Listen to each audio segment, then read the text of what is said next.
Hi, everyone. Welcome to Forbes Newsroom. I'm Diane Brady, and I'm with Lisette Voytko, Senior Entertainment Reporter. Lisette, welcome. And we are talking about Kris Jenner, who is on our 50 over 50 list. Of course, the matriarch of the Kardashian Jenner clan. What don't we get about Kris? We see her a lot on TV. Well, first of all, thanks so much for having me. And what we don't understand about Kris is that she's really grown up from a family of business owners and specifically retailers. When she was born in San Diego, her family owned some of the first candle stores in the area. So she's been literally selling things, ever since she was born. And then, when she and Bruce Jenner got married and they realized, we have to make all this income for like the 8 kids we're going to have, like the ones they already had, plus the 2 they had together. She basically figured out a way to take her new husband's accomplishments as an Olympic gold medalist, turbocharge that into commercials and different types of endorsements. And then roll around to 2007, the family's living in a big house together in Hidden Hills. A casting director comes to visit them and is like, your family is so chaotic, you need to pitch this to Ryan And so Seacrest. pretty. So it's like TV ready. So really then it wasn't just the fame of her kids that got people interested. It was a very deliberate strategy on Kris Jenner's part. I think, that they realized that there was something unique about the chemistry of their really large blended family that, made sense for television.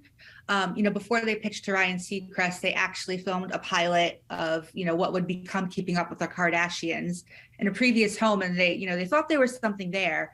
And there were tons of people who were friends with them that said, you should get your family on television. And so combined that with, Kim Kardashian popping up more in the media in 2007, she was really good friends with Paris Hilton. They were traveling all over the world together. And Kris knew that they needed to capitalize on that moment in order to, build momentum to get this thing off the ground.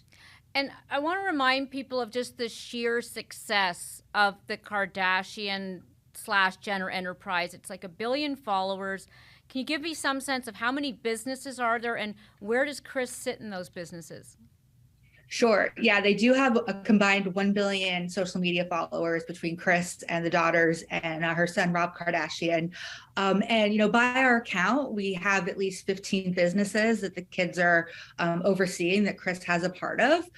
Some of those are equity stakes that she has, such as 10% in Chloe and Emmy Greed's Good American, which is a fashion and denim firm. Other things, like every brand endorsement, TV gig, modeling gig, she gets a 10% cut of the gross revenue. And that's a management fee that she's legendarily taken as being the momager of this entire group. And the word momager is something she actually owns the trademark to as well. Oh, she trademarked that. So tell me about the experience of meeting her, because is there a difference between the character we see on TV and the character you interviewed as a reporter? I think that she is very understanding of everything that's going on around her. She definitely knew, from decades of, being on TV. And before that, she had been in the gossip pages and that sort of thing. She knows how to pose. She knows how to speak. She's very well spoken, very articulate. And I think that I was almost surprised that she was a little bit more subdued than I, have felt that I've seen her in the reality show in the past. But I think she's very, very savvy about, her environment and how to, act in that environment, depending on where it is and what it is. Is it possible to get some sense of her success and her wealth, since that's one thing we do? And it's so unusual. I mean, I love my mom, but it's very unusual to give your mom 10% of everything you earn. That's either an incredible testament to how much they love her or to the power that she has. But that's created a huge enterprise around her. How much is she worth, and how much is she set to be worth? Because there's a lot of other projects in the works. Absolutely. So we currently estimate her at a 200 million net worth, which is a combination of the different stakes she has in different Kardashian and Jenner family businesses, as well as the cash that she's made from the 10% cut over the years. And that 10% is actually very interesting. In the world of Hollywood, you have a team around you if you're, considered talent, someone who's in front of the camera. So, you can have an agent, you definitely have lawyers. You also have a manager who, is responsible for kind of overseeing everything that you do as a creative person, helps negotiate your contracts and that sort of thing. And so, 10% is what I've been told by, an entertainment attorney who represents A-list clients, actually a pretty standard fee. There are managers who take more, depending on, the type of client that they're working with, if, they're really high-end talent and, depending on that manager's track record. But I think the thing to remember is that 10%, like taking a cut for managing someone as talent, actually a really, really standard move in a standard career, actually, in Hollywood.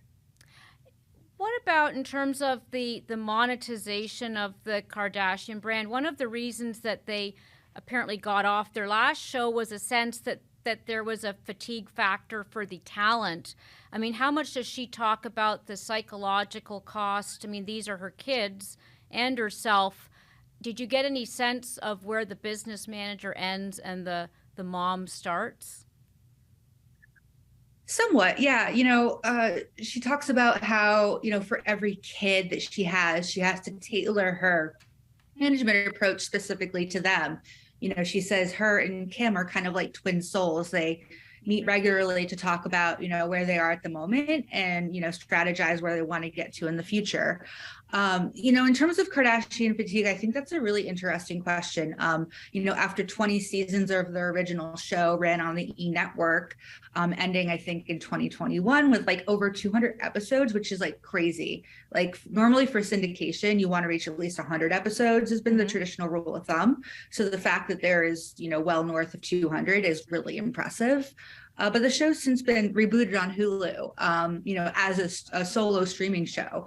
And it's, a lot different than it used to be. Obviously, there's more money put into the production. The way it's shot is more interesting. And, in terms of fatigue, I'm not sure where we are with that. We always see Kim in the headlines for, different things. Khloe just had a tumor removed from her cheek that she was posting about on social media. And in terms of the television show, I was looking into like the viewership around the premiere. So Hulu claims that the Kardashians premiere in April was its largest ever watched or most ever watched premiere of a US show to date. But the thing about these streaming platforms is they really don't divulge viewership numbers, which is, something that the industry at large has a problem with. And, they're probably going to fight over that as the years go on. But, looking at other people who track the types of analytics that are available for streaming, they're saying that, the Kardashians premiere didn't even crack the top 10 of shows streamed that week. So, whether or not people want to keep watching them on television, I think is different than from, whether they're going to buy Kim's Skims or, Kylie's Cosmetics. So private equity is and that's maybe a good place to sort of, obviously people should read the story. It's a fantastic story. But when you look at what's next for the brand, private equity is one of the things that you talked about. What's her vision for what this family empire looks like a few years from now? Yeah, absolutely. In terms of the private equity, so Kim Kardashian and Jay Sammons, he was an executive at the Carlyle Group, launched Sky Partners back in September. And, currently they don't have any, at least fundraising they've made public or any investments they've made public. But Kris Jenner is going to be a partner at that firm. And, when I talked to her about it, she was saying, our interest is really being able to empower businesses that may not necessarily get attention, especially, women-owned businesses. But in terms of, what's to come with that, it's going to be a really cool and interesting ride to see how they go with that. Great. Thanks very much, Lisette. Thanks for your time, Diane.